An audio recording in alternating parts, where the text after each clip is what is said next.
হযরত আলী রাদিয়াল্লাহু তাআলা আনহুর শাসনামল দুই লোকের মধ্যে ঝগড়া, কথা কাটাকাটি করতে যায় একজন আরেকজনকে ঘুষি মেরেছে। ঘুষিটা বেকায়দায় পড়ে গেছে, লোকটা জমিনের মধ্যে লোটায় পড়েছে। জমিনের মধ্যে পড়ার সঙ্গে সঙ্গেই লোকটা দুনিয়ার জমিন থেকে বিদায় হয়ে গেছে, তথা লোকটা মৃত্যুর মুখে ডলে পড়েছে।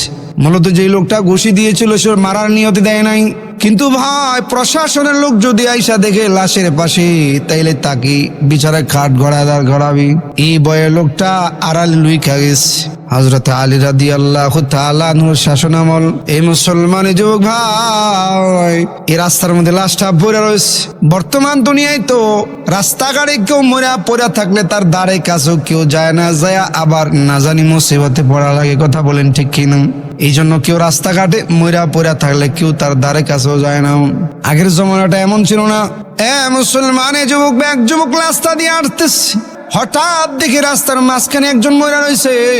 যুবক রাস্তার পাশে ওই মৃত লোকটার কাছে বৈশা আসে হই হুল্লার শুরু করেছে, চিল্লি শুরু করেছে, মাথায় থাপড়া দিতেছে।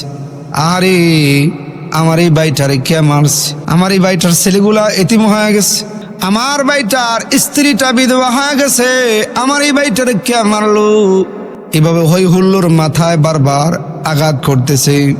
এই মুসলমান যুবক ভাই প্রশাসনের লোক আইসা পিছন দিয়া তার হাতি দুইরা বলতেছে, নিজে মাইরা বুঝি বাপ ধরছস, এখন কান্না করতেছস, অভিনয় করতেছস।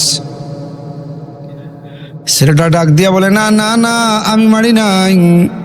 তাহলে কেন কান্না করতেছ? তো আমার ভাইয়ের জন্য দরদ, ভাইয়ের জন্য মায়া, এই জন্য কান্না করতেছি। কেন জানি আমার এই ভাইটারে মেরে ফেলেছে। আহারে তার সন্তান গুলা এতিম হয়ে গেছে, স্ত্রীটা বিধবা হয়ে গেছে, কে আমার এই ভাইটারে মারছে? এইভাবে সে কান্না করতেছে। প্রশাসনের লোক বলতেছে, লাশের পাশে যেহেতু ত্বকি পাওয়া গেছে, ত্বকি ফাঁসির কাস্টে ঝুলানো হবে, ত্বকি বিচারে কাঠ গড়ায় দাঁড় করানো হবে। মুসলমান যুবক ভাই কথা বললে পড়ি। এবার যুবকটা ভাবে, আরে যে লোকটা মারছে হয়তো তারও ছেলে সন্তান আছে, তার স্ত্রী পুত্র আছে, এই জন্য হয়তো ভয়া বাইগা গেছে।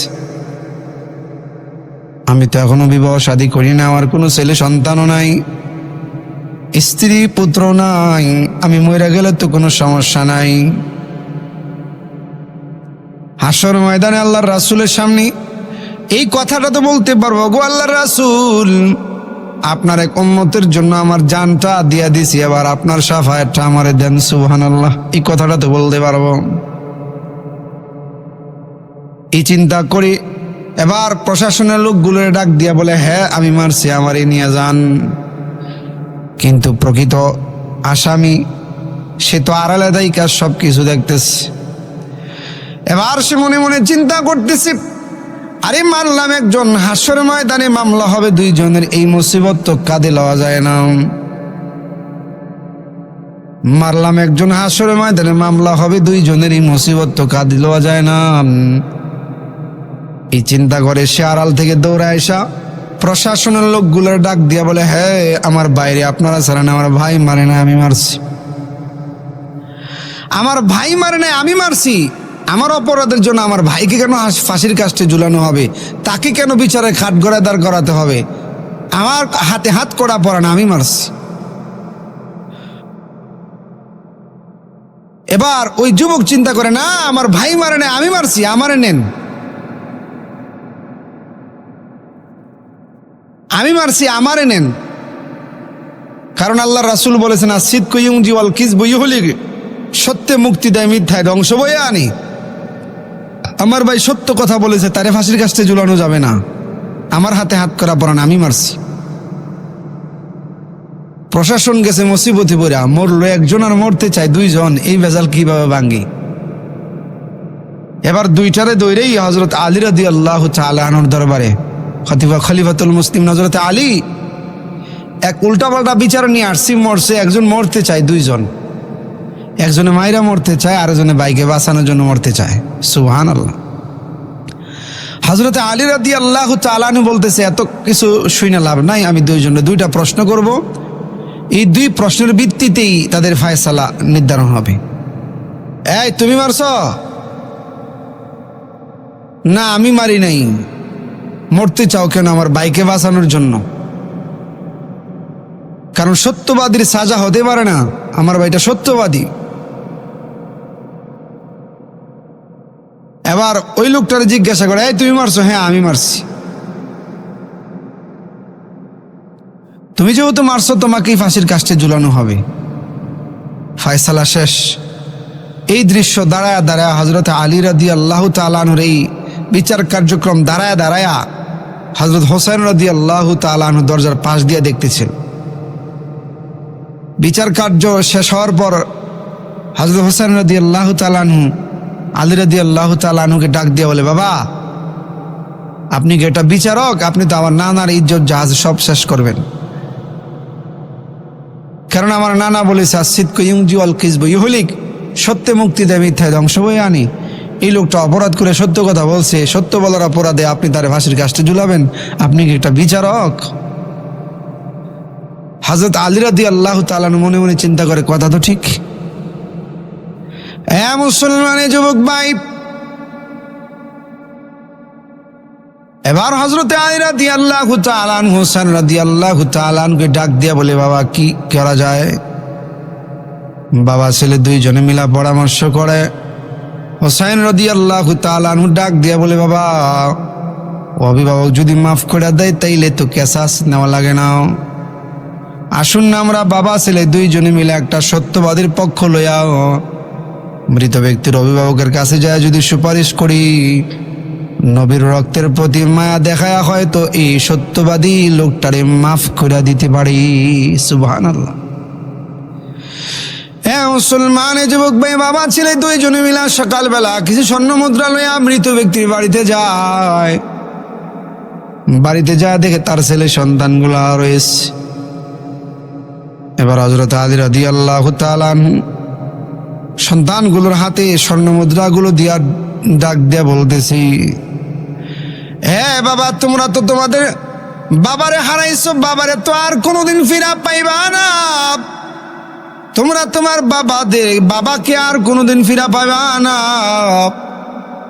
এই যে এই লোকটা সে অপরাধ করে সত্য কথা স্বীকার করেছে, তোমরা যদি এই লোকটারে মাফ করে দাও তাইলে তার সন্তানগুলা এতিম হওয়া থেকে বাইচা যাবে, তার স্ত্রীটা বিধবা হওয়া থেকে বাইচা যাবে। তোমরা কি এই লোকটাকে তার ছেলে সন্তান স্ত্রী পুত্রের কাছে যাইতে দিবা? তোমরা তো তোমাদের বাবাকে আর ফিরা পাইবা না। কারণ আল্লাহ রাসূল বলেছেন, আসিদকু ইউনজি ওয়াল কিযবু ইউহলিক, সত্যে মুক্তি দেয়। তোমরা যদি মাফ করে দাও তাইলে এই লোকটা তার স্ত্রী পুত্র ছেলে সন্তানগুলার কাছে যাইতে পারবে। এই মুসলমানি যুবক এইভাবে বললে পরে আবার সন্তানগুলা ডাক দিয়া বলে, আরে যে লোকটা অপরাধ করে সত্য কথা বলে, এই লোকটা কোনোদিন ইচ্ছা করে মানুষ মারতে পারে না। আমরা আমাদের বাবাকে হারাইছি, আজকে থেকে আমরা এই সত্যবাদী চাচাটাকে হারাইতে চাই না। আজকে থেকে আমরা এই সত্যবাদী লোকটারে আমরা সবাই চাচা বইলা ডাকবো। জোরে বলেন সুবহানাল্লাহ। এটাই হলো মুসলমানের সততা। আগের জমানায় যাররা পরিমাণ মিথ্যা সমাজে ছিল না, আর আজকে আমাদের সমাজটা মিথ্যায় জর্জরিত হয়ে গেছে। মিথ্যা কথা না বললে যেন মুসলমানের কাজই জমে না। মুসলমানের যুবক ভাই, সাহাবায়ে কেরামের যুগে যেতে হবে না। শায়েখ জাকারিয়া রাহমাতুল্লাহি আলাইহির বাবা ইয়াহইয়া কান্দুলি রাহমাতুল্লাহি আলাইহির জামানার ঘটনা। হিন্দু মুসলমান একটা জায়গা নিয়ে দ্বন্দ্ব। হিন্দুরা বলতেছে জায়গা মন্দিরের, আর মুসলমান বলতেছে জায়গা মসজিদের। হিন্দুরা একটু ভদ্র ছিল, তারা বলতেছে আরে আমাদের মধ্যে ঝগড়া করে লাভ নাই, আসো আমরা উভয় আদালতে যাই মামলা দায়ের করি। বিচারক যে রায় দিবে রায় মানতে আমরা সবাই বাধ্য। হিন্দু মুসলমান উভয় আদালতে যায় বিচারকের কাছে মামলা দায়ের করলে এবার কাজী ডাক দিয়া বলে এই জমির তদন্ত করা লাগবে, তদন্ত না হওয়া পর্যন্ত এই জমির কোনো ফয়সালা দেওয়া সম্ভব হবে না। হিন্দুরা ডাক দিয়া বলতেছে কিসের তদন্ত, আপনি যেই রায় দিবেন এই রায় মানতে আমরা বাধ্য। না না না না, এইভাবে কোনো বিচার হয় না, তোমরা এলাকা যাও, এলাকা যে এলাকার মধ্যে সবচাইতে বয়োবৃদ্ধ যেই লোকটাকে তোমরা পাইবাও ওই লোকটাকে নিয়ে আসবে, তার সাক্ষীর ভিত্তিতে এই জমির ফয়সালা হবে। হে মুসলমান যুবক ভাই, হিন্দু মুসলমান এলাকা যা দেখে এলাকার মধ্যে সবচাইতে বয়োবৃদ্ধ লোক হলো শেখ জাকারিয়া রহমাতুল্লাহি আলাইহির বাবা ইয়াহিয়া কান্দুলবি রহমাতুল্লাহি আলাইহি। সমস্ত হিন্দুরা বেজার হয়ে গেছে, আরে আমরাও গেছি, আমাদের জমিও গেছে, মুসলমানরা খুশি হয়ে গেছে, কারণ সাক্ষী মুসলমান পাইছে। উভয় শেখ জাকারিয়া রহমাতুল্লাহি আলাইহির বাবা ইয়াহিয়া কান্দুল রহমাতুল্লাহি আলাইহিকে সঙ্গে নিয়ে আদালতে উপস্থিত। এবার বিচারক কাজী ইয়াহিয়া কান্দুল রহমাতুল্লাহি আলাইহিকে সাক্ষীর মঞ্চে দাঁড় করাইছে। দাঁড় করায় বিচারক ডাক দিয়া বলে, কাজী ডাক দিয়া বলে, ইয়াহিয়া আপনি গাওয়া প্রদান করুন, সাক্ষী প্রদান করুন, এই জমিটা আগে মন্দিরওয়ালারা বুক করেছে না মসজিদওয়ালারা বুক করেছে? এই কথা বললে পরে ইয়াহিয়া কান্দুল রহমাতুল্লাহি আলাইহি ডাক দিয়া বলে, আরে আমি আল আমিন পয়গম্বরের আল আমিন উম্মত হইয়া গাওয়া প্রদান করতেছি, সাক্ষী প্রদান করতেছি, এই জমিটা আগে মন্দিরওয়ালারা বুক করেছে। সুবহানাল্লাহ। মুসলমানের সংখ্যা বৃদ্ধি পাওয়ার পর মুসলমানরা এই জমিটা হিন্দুদের থেকে দখল করে নিয়েছে। এই মুসলমান যুবক ভাই, এবার কাজী ইয়াহিয়া রাহমাতুল্লাহি আলাইহির এক সাক্ষীর ভিত্তিতে এই জমিটা মন্দিরওয়ালাদের নামে লেখা দিয়েছি। সমস্ত মুসলমানরা নারাজ হয়ে গেছে, এত বড় আলেম হয় কিভাবে মসজিদের জমির বিরুদ্ধে গেছে? হে মুসলমান যুবক, ইয়াহিয়া রহমাতুল্লাহি আলাইহি, ইয়াহিয়া কান্দুলি রহমাতুল্লাহি আলাইহি ডাক দিয়া বলে, আরে আরে আমার এক সাক্ষীর ভিতরে এই জমি কেন? আমার এক সাক্ষীর ভিত্তিতে সারা পৃথিবী যদি হিন্দুদের নামে চলে যাইতো, আমি আল আমিন পয়গম্বরের আল আমিন উম্মত হইয়া, আমি আল আমিন পয়গম্বরের আল আমিন উম্মত হইয়া আমি আমার জবান দিয়া কোনোদিন মিথ্যা সাক্ষ্য দিতে পারতাম না। সুবহানাল্লাহ। এটা হলো মুসলমানের সততা। এ মুসলমান, এ যুবক ভাই, ইয়াহিয়া কান্দুল রহমাতুল্লাহি আলাইহি বাড়িতে চলে যায়। এশারের নামাজ পড়িয়া যখন ঘুমের ঘোরে ঘুমে যাবে, হঠাৎ দরজার বাহিরে হট্টগোলের আওয়াজ শোনা যায়। ইয়াহিয়া কান্দুল রহমাতুল্লাহি আলাইহি দরজা খুলে দেখে সমস্ত হিন্দুরা দাঁড়ানো, হিন্দুদের চোখে পানি। সমস্ত হিন্দুদেরকে দেখে ডাক দিয়া বলতেছে, আরে তোমরা আবার কেন আসছো? সকালবেলা তো এক সাক্ষী দিয়া তোমাদের জমি তোমাদের মন্দিরের নামে দিয়ে আসছি, আবার কেন তোমরা আসছো? হিন্দুরা চোখের পানি ফেলা ডাক দিয়া বলি, ইয়াহিয়া রে, কোন পয়গম্বরের উম্মত হইয়া জবানটারে এত পাক আর পবিত্র বানাইলাও? আমরাও আমাদের নামটা ওই পয়গম্বরের খাতায় উঠাবো। ও ইয়াহিয়া, আমরাও আমাদের জবানটারে পাক আর পবিত্র বানাবো। আমরা আমাদের জবানটাকে পাক আর পবিত্র বানানোর জন্য তোমার কাছে আসছি। আমরা ওই পয়গম্বরের কালিমা গ্রহণ করো, তুমি আমাদেরকে ওই পয়গম্বরের কালিমা গ্রহণ করা দাও। ইয়াহিয়া কান্দুল রহমাতুল্লাহি আলাইহি সমস্ত হিন্দুদের কি একই মজলিসে কালিমা পড়ায়া মুসলমান বানায় নেয়। সুবহানাল্লাহ। এ মুসলমান, এ যুবক ভাই, সমস্ত হিন্দুরা ডাক দিয়া বলি, ইয়াহিয়া গো,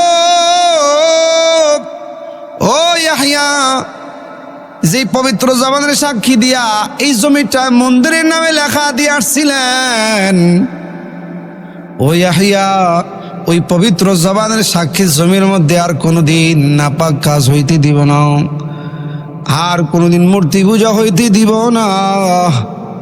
আগামীকালকে আমরা এই মন্দির ভাঙ্গা মসজিদ নির্মাণ করব, আপনাকে মসজিদের ইমাম বানায়া আমরা নতুন মুসল্লিরা আগামীকাল থেকে আপনার পিছনে আল্লাহর দরবারে সেজদা দিব। সুবহানাল্লাহ।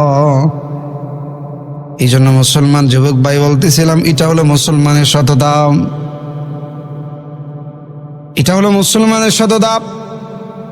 মুসলমান কোনো অবস্থাতে মিথ্যায় আশ্রয় নিতে পারে না, মুসলমান কোনো অবস্থায় মিথ্যা সাক্ষ্য দিতে পারে না।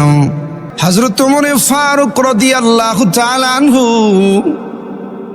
একবার কোথাও সফরে বের হয়েছে। দিন শেষে হযরত ওমর ফারুক রাদিয়াল্লাহু তাআলা আনহুর সঙ্গে যত আসবাবপত্র ছিল, সমস্ত আসবাবপত্রগুলো একটা সময় শেষ হয়ে গেছে। হযরত ওমর ফারুক রাদিয়াল্লাহু তাআলা আনহুর পানির তৃষ্ণা লাগলে পড়ে হযরত ওমর ফারুক রাদিয়াল্লাহু তাআলা আনহু চতুর্দিকে পানি বিছরাইতেছে, কিন্তু কোথাও কোনো পানি নাই। মরুভূমির মাঝখান, কোনো জনবসতি নাই। পাহাড়ের চিপায় চিপায় পানি তালাশ করতেছে, কিন্তু কোথাও কোনো পানি নাই। এ মুসলমান, এ যুবক, হঠাৎ করে পাহাড়ের চিপায় তার দৃষ্টিতে পড়ল যে একটা রাখাল সে কতগুলো বকরি চড়াইতেছে।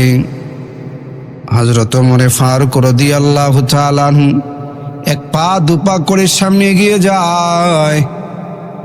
রাখালের কাছে যে রাখালকে ডাক দিয়া বলে, রাখাল, আরে সারাদিন সফর করে ক্লান্ত, আমি বড় তৃষ্ণার্ত, তুমি তোমার একটা বকরি একটু দুধ দিয়ে আমার তৃষ্ণা নিবারণ করো। এইভাবে বললে পরে রাখাল ডাক দিয়া বলে, ওগো আল্লাহর বান্দা, আমি যদি আপনাকে আপনার তৃষ্ণা নিবারণ করাইতে পারতাম তাইলে আমার কাছে বড় ভালো লাগতো, আমি বড় খুশি হইতাম।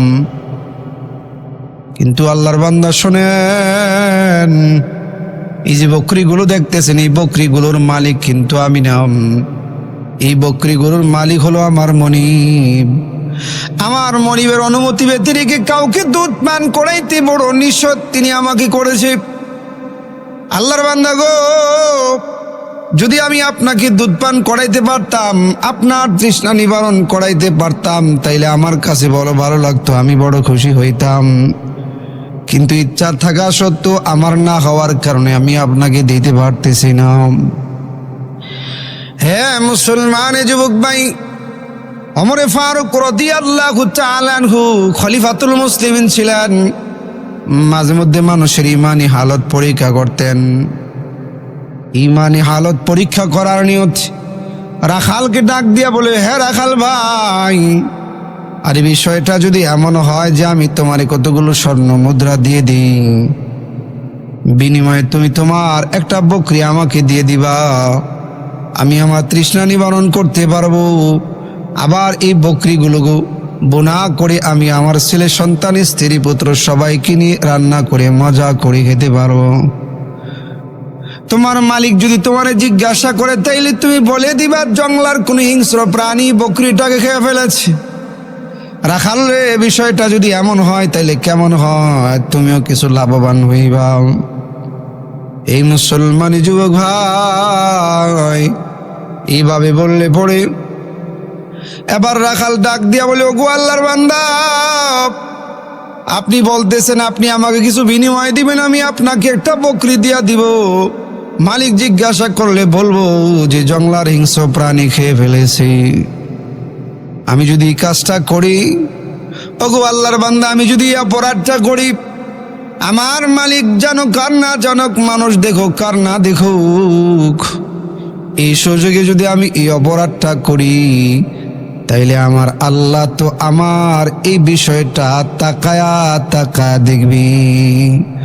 আপনি বলেন হাসরের ময়দানে যদি আল্লাহ রাব্বুল আলামিন আমাকে পাকড়াও করে, তাইলে এই অপরাধের জবাব আমার কাছে কি আছে?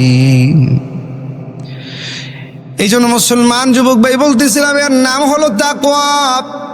এই তাকওয়া যদি ভিতরে থাকে, আল্লাহর ভয় যদি ভিতরে থাকে, তাইলে গুনাহ থেকে বাঁচা সম্ভব হবে। আর গুনাহ থেকে যদি আমি আপনি বাঁচতে পারি, তাইলে আমার আপনার ভিতরে তাকওয়া, আমার আপনার বিষয়ে তাকওয়া তৈরি হবে, আল্লাহর ভয় বেশি তৈরি হবে। আর যার ভিতরে আল্লাহর ভয় থাকবে আল্লাহ রাব্বুল আলামিন তাকে মুক্তি দিয়া দিবে। কারণ আল্লাহর রাসূল বলেন ফাত্তাকুল্লাহি ফিস সিররি ওয়াল আলানিয়া, যারা প্রকাশ্যে এবং অপ্রকাশ্যে আল্লাহকে ভয় করবে মৌজিয়াত, তাইলে আল্লাহ রাব্বুল আলামিন তাকে মুক্তি দিয়া দিবে। সুবহানাল্লাহ। এই জন্য আল্লাহর রাসূল হযরত আবু হুরায়রাকে 1 নাম্বার নসিহত করতেছে, ওগো আবু হুরায়রা, আমার 1 নাম্বার ওয়াজ হলো যে তুমি সর্ব অবস্থা আল্লাহকে ভয় করবা। যদি আল্লাহকে ভয় করতে পারো তাইলে আল্লাহ তাআলা তোমাকে মুক্তি দিয়ে দিবে। সুবহানাল্লাহ। মুসলমান এই যুগ বা এই জন্য আল্লাহর ভয় লাগবে। আল্লাহর ভয় ছাড়া কখনো গুনাহ থেকে বাঁচা যায় না, আল্লাহর ভয় ছাড়া কখনো অপকর্ম থেকে বাঁচা যায় না। যদি আল্লাহর ভয় ভিতরে থাকে তাইলে সুদ খাওয়া থেকে বাঁচা যায়। যদি আল্লাহর ভয় থাকে তাইলে জুলুম নির্যাতন করা থেকে বাঁচা যায়। যদি আল্লাহর ভয় থাকে জিনা ব্যভিচার থেকে বাঁচা যায়, মিথ্যা কথা বলা থেকে বাঁচা যায়। আল্লাহর ভয় থাকলে কেউ নামাজ ছাড়ে না, আল্লাহর ভয় থাকলে কেউ রোজা ছাড়ে না, আল্লাহর ভয় থাকলে কেউ মানুষের ওপর আঘাত করে না, মিথ্যা কথা বলে না, চুগলখুরি করে না, শেখায়ত করে না। এই জন্য প্রত্যেকটা মানুষের ভিতরে আল্লাহর ভয় লাগবে। হে মুসলমান যুবক ভাই, আল্লাহর ভয় যদি থাকে তাইলে গুনাহ থেকে বাঁচা সম্ভব হবে। আরেকটা ওয়াকিয়া লেখা হয়, হযরত ওমর ফারুক রাদিয়াল্লাহু তাআলা আনহু মাঝে মধ্যে মানুষের অবস্থা পর্যবেক্ষণের জন্য রাতের বেলা বের হয়ে যেত। বর্তমান দুনিয়ার জমিনে এমন কোনো শাসক নাই যে জনগণের অবস্থা পর্যবেক্ষণের জন্য নিজে নিজে বের হয়ে যায়, কিন্তু খলিফাতুল মুসলিমিন হযরত ওমর ফারুক আল্লাহর ভয়টা এত বেশি ছিল যে, কারণ তার উপর দায়িত্ব ছিল, এই জন্য না জানি আল্লাহর দরবারে ধরা পড়ে যাওয়া লাগে। এই জবাবদিহিতা থেকে বাঁচার জন্য দায়িত্ব কাঁধে আসার পর মাঝে মধ্যে জনগণের খোঁজ খবর নেওয়ার জন্য হযরত ওমর ফারুক রাদিয়াল্লাহু তাআলা রাতের বেলা বের হয়ে যেত। একদিন হযরত ওমর ফারুক রাদিয়াল্লাহু তাআলা এক এলাকায় প্রবেশ করে এক গলি দিয়ে ঢুকেছে। রাতের অন্ধকার, এক তাঁবুর পাশ দিয়ে যাচ্ছিল। তাঁবুর ভিতর থেকে হঠাৎ আওয়াজ আসে। এক মেয়ে তার মাকে ডেকে বলে, এক মহিলা তার মেয়েকে ডেকে বলে, মা মারে তাড়াতাড়ি ঘুম থেকে ওঠ, তাড়াতাড়ি ঘুম থেকে ওঠ, ও মা তাড়াতাড়ি ঘুম থেকে ওঠো, এমনিতে আমাদের দুরবস্থা যাচ্ছে। এই রাতের অন্ধকার থাকা অবস্থায় যদি বকরির দুধ দহন করতে পারি তাইলে দুধের মধ্যে পানি মিশাইতে সহজ হবে, কেউ দেখবে না। এইভাবে যদি কিছুদিন চালাইতে পারি, বাজারে বেশি দামে দুধ বিক্রি করা যাবে, আস্তে আস্তে আমাদের দুরবস্থা কেটে যাবে।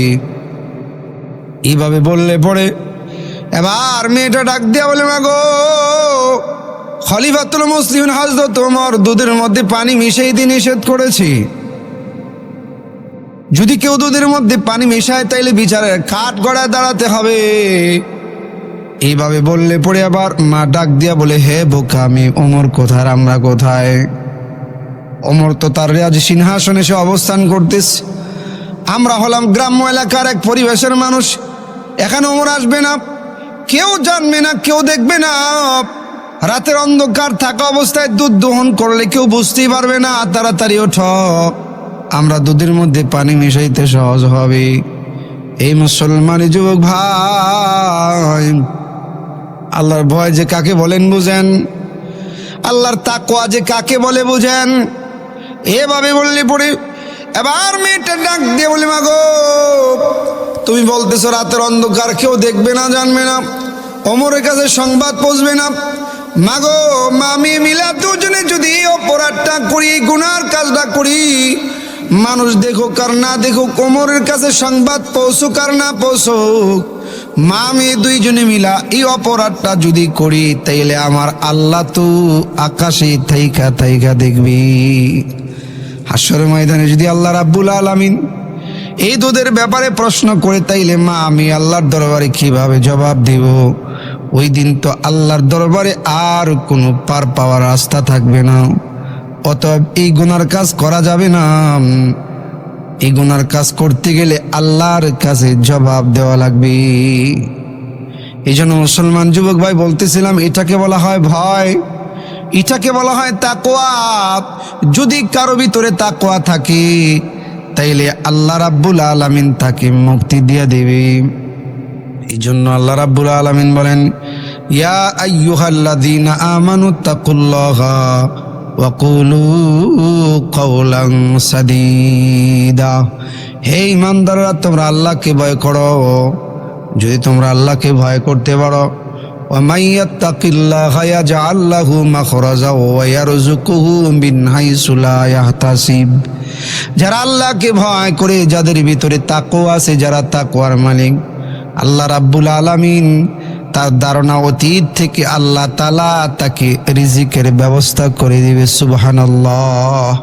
কারণ আল্লাহ রাসূল বলেন, ইন্না সিদকা বিররুন ওয়া ইন্নাল বিররা ইয়াহদি ইলাল জান্নাহ ওয়া ইন্নাল কিযবা ফুজুরুন ওয়া ইন্নাল ফুজুরা ইয়াহদি ইলান নার। সত্য বলা এটা বড় কঠিন, সত্য বলা এটা বড় কঠিন। এই সত্য বলাই জান্নাতের দিকে রাস্তা দেখায়, আর মিথ্যা, এই মিথ্যা বলায় মানুষকে জাহান্নামের দিকে রাস্তা দেখায়। এই জন্য সদা সর্বদা সত্য কথা বলো, কখনো মিথ্যার আশ্রয় নেব না। কারণ আল্লাহ বলেন, ইয়া আইয়ুহাল্লাযীনা আমানুত্তাকুল্লাহা ওয়া কুলু কাওলান সাদীদা। হে ঈমানদাররা, তোমরা আল্লাহকে ভয় করো এবং সদা সর্বদা সত্য কথা বলো। আল্লাহ রাব্বুল আলামিন আমাদের সবাইকে সদা সর্বদা